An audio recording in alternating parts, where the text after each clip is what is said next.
If you're looking for a brand new house and lot and ready for occupancy in a strategic location, tara, let's take a tour for this house.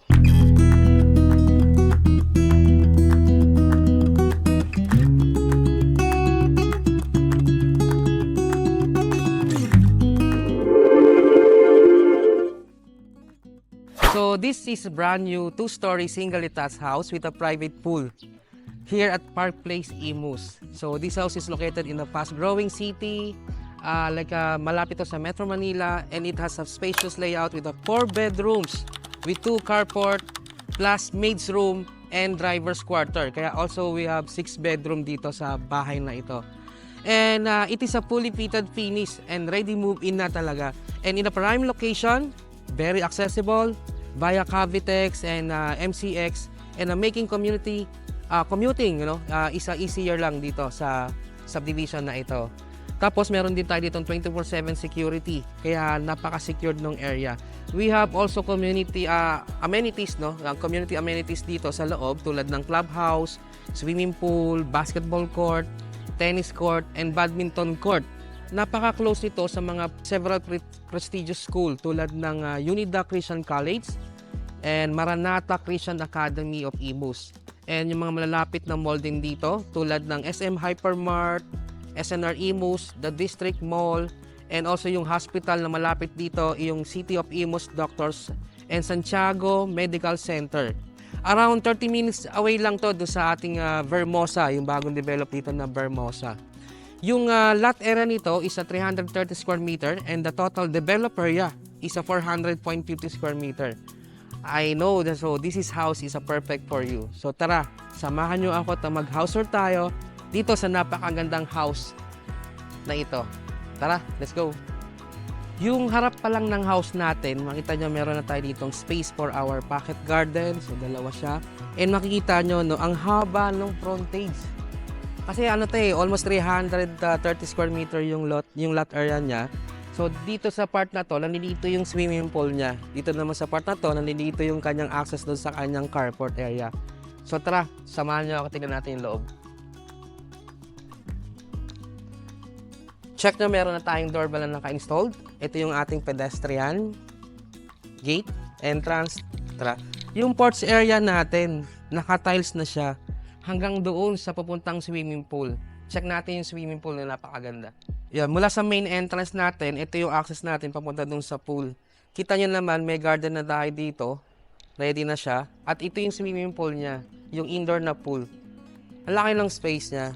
So, pag ikot dyan, doon naman yung papuntang kanyang service area and lanay area. Ayan. Pero syempre, umpisa natin doon sa pinakaharap. Tara.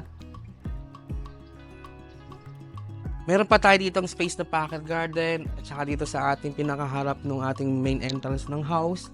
At ito yung kanyang carport, no? Naka-wash out na yung kanyang garahe.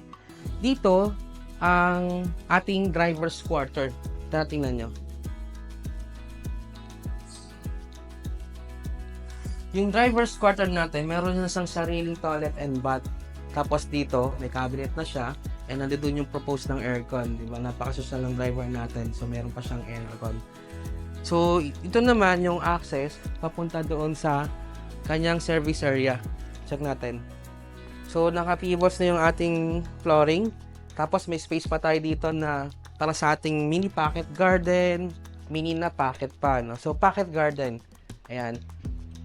So, makita nyo itong water tank na to, ito yung Inca, 700 liters to, nakasama sa turnover natin. Tara, let's go.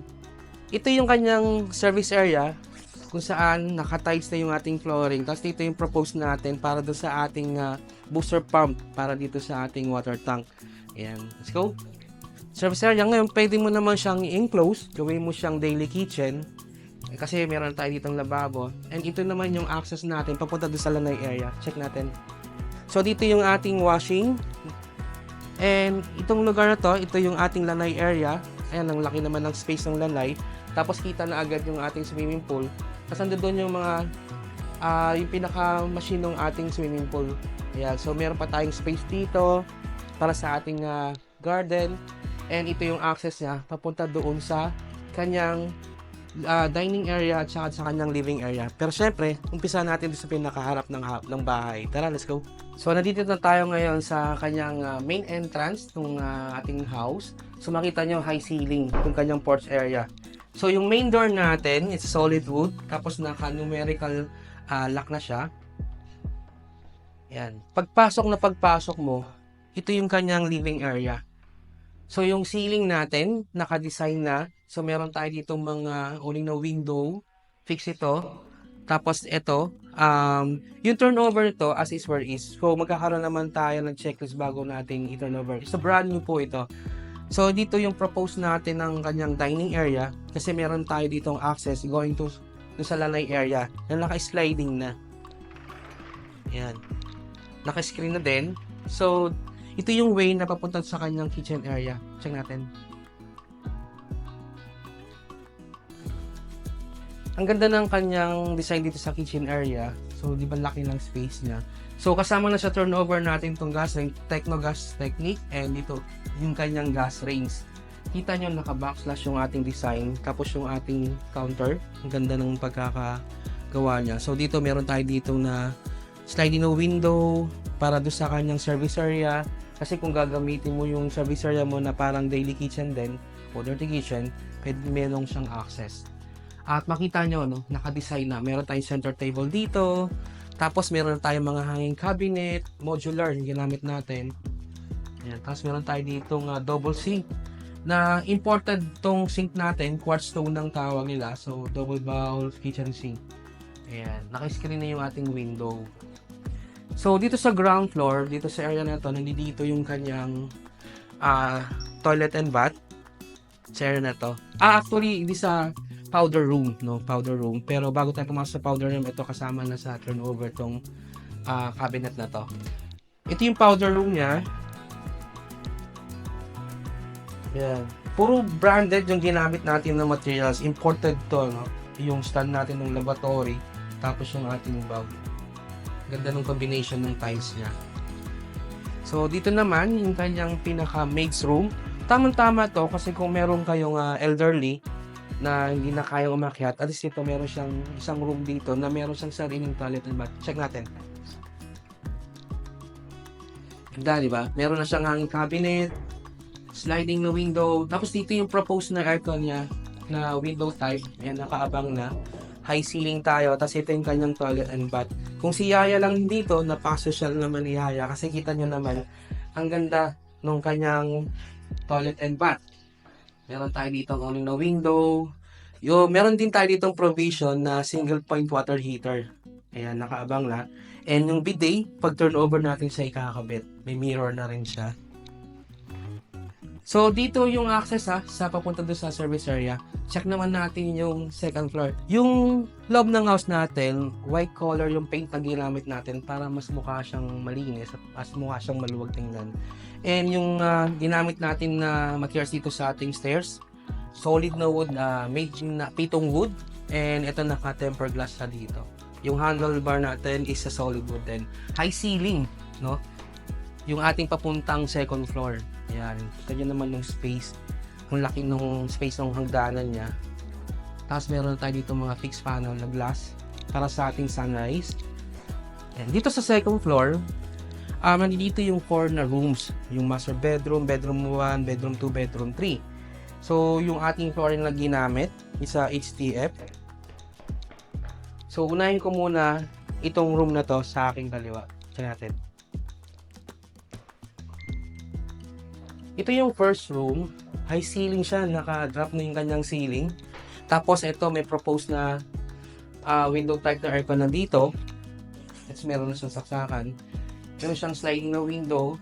Tapos, meron siyang vanity. Check nyo yung loob. Tara. Ito yung vanity niya. Kasama na sa turnover natin itong 2-door na closet o cabinet. And meron siyang sariling toilet and bath. Itong first room. Branded. Yung mga ginamit nating mga pictures dito. May mirror. Tapos yung ating shower area. Naka-partition na. Sliding na tempered glass. Kaya meron na rin siyang mark para hindi ka nababangga. So, nakaabang na rin dito yung Yung heater natin, meron tayo ditong rolling na window para sa exhaust niya. Okay, so yung this is the first room. Second room natin, pag-akit ng stairs dito sa left side. Yung third room kasi natin dito naman sa right side. Check natin yung second room. Yung door, wood ang ginamit. High ceiling, naka-drop na rin siya. Meron tayo ditong sliding na window. Tapos propose ng window type aircon. Meron pa tayo ditong only na window and 3-door na cabinet o closet. Yan. Tapos plus vanity. So yung propose natin ng entertainment area is nandito sa side na to. Okay? Check naman natin. Bago tayo pumunta doon sa pinaka third room, ito yung pinaka common na toilet and bath dito sa second floor para sa dalawang room.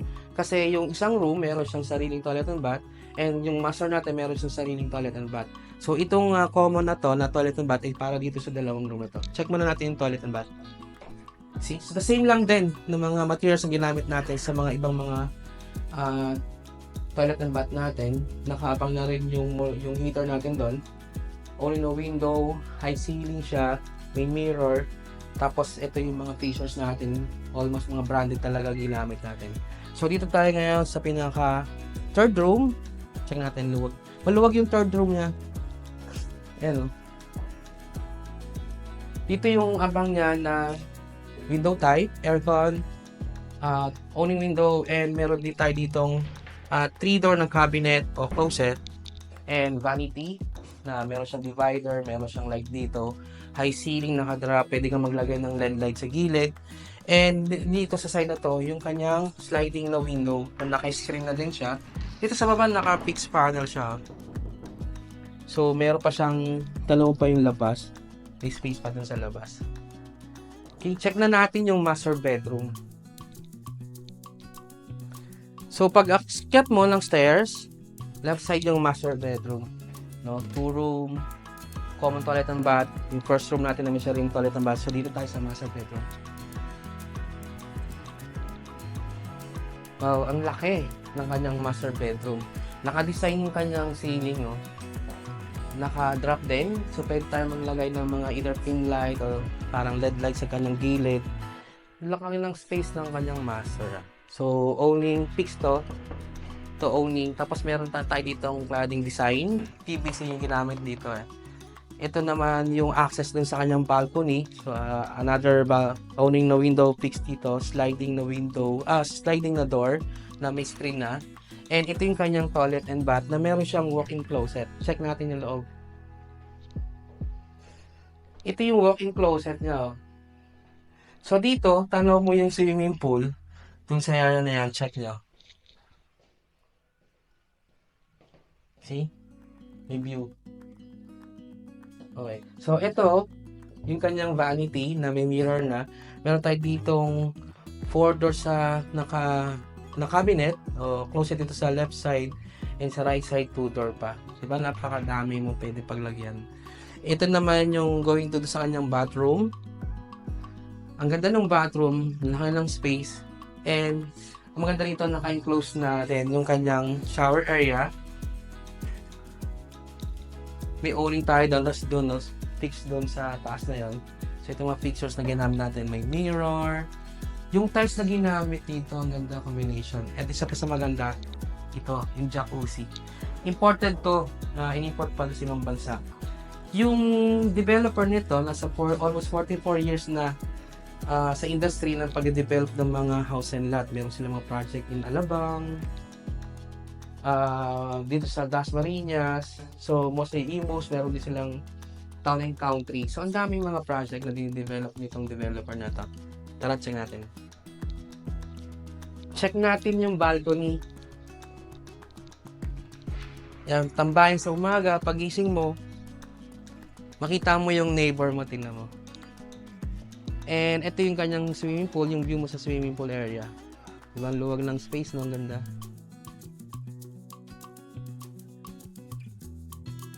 Tempered glass yung ginamit natin dito. Ang ganda ng design, no? Ang laki nung bahay na to. Recap lang natin yung property details nitong house na to. Yung lot area nito, 330 square meter. Yung total developed area nito is 407.50 square meter. Meron tong 4 bedrooms plus, no? yung ating maid's quarter and driver's quarter. Meron tayo ditong 5 toilet and bath and yung 2 carport natin. And yung jacuzzi, no, pinakamaganda doon sa kanyang master bedroom. Ayan, kung interesado po kayo sa house na to, nandiyan dyan yung aming number sa baba, pwede nyo po kaming kontakin. And yun nga po, no, kung bago ka pala sa aming channel, huwag nyo pong kalimutan na mag-subscribe, pa-like na rin po, and pa-share na rin po ng aming mga video para doon sa mga bago naming mga house tour, baka may mga naghahanap sa mga kamag-anak nyo o mga kaibigan nyo at ma-share nyo yung aming video na ito. Yun, don't forget pala pa-like yung ating notification bell para lagi kayong updated sa mga bago naming mga house tour.